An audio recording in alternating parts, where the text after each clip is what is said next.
Ready start. उपाध्यक्ष महोदय,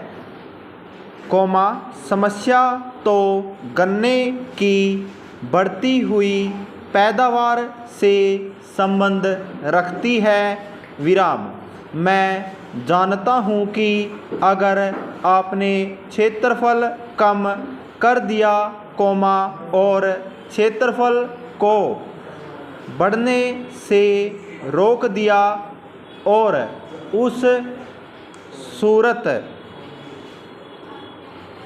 में किसान ने पैदावार के अच्छे साधन अपना कर जितनी ज़मीन में वह गन्ना पैदा करता है उसमें ही अधिक गन्ना पैदा कर दिया, तो क्या देश के सामने समस्या खड़ी नहीं होगी?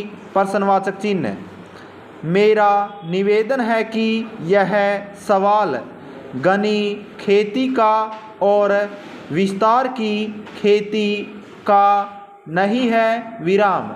सवाल यह है कि जितना गन्ना चीनी में खप सकता है वह आज उस सीमा तक पहुंच गया है। अब हमें विचार करना चाहिए कि क्या चीनी की खपत बढ़ाने से कोई कदम उठाया जा सकता है।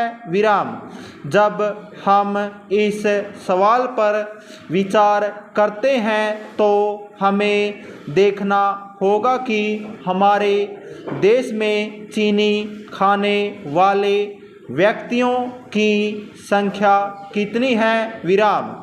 इसका हमें थोड़ा सा विचार करना चाहिए कि कितने लोग चीनी खाते हैं और क्या उनकी तादाद बढ़ नहीं सकती है।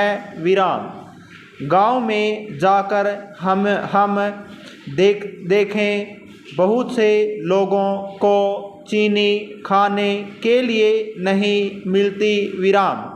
वे चीनी खाना भी चाहते हैं मगर चीनी के दाम इतने अधिक हैं कि उन दामों पर गांव वाले चीनी खरीद नहीं सकते हैं। अभी कंट्रोल हटा है, चीनी के दाम भी कुछ कम हुए हैं। इसके फलस्वरूप चीनी की खपत बढ़ी है। मेरा निवेदन है कि अगर गर्मी के समय में जब विवाह शादियों का मौका था, अगर यह कंट्रोल हटा दिया जाता तो चीनी की खपत और भी बढ़ सकती थी। इस बात का प्रयत्न होना चाहिए कि चीनी की खपत बढ़ाई जाए। इसके लिए मैं समझता हूँ कि एक्साइज ड्यूटी में कुछ कमी करने के सवाल पर सरकार को विचार करना होगा।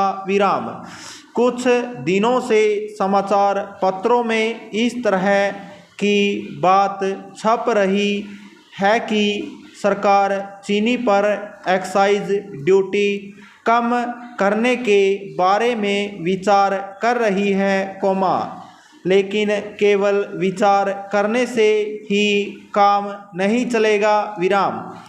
अब समय आ गया है कि इसे क्रियात्मक रूप दिया जाए। लोग इसका बेसब्री से इंतज़ार कर रहे हैं और इसका अवश्य स्वागत करेंगे। पूर्ण विराम।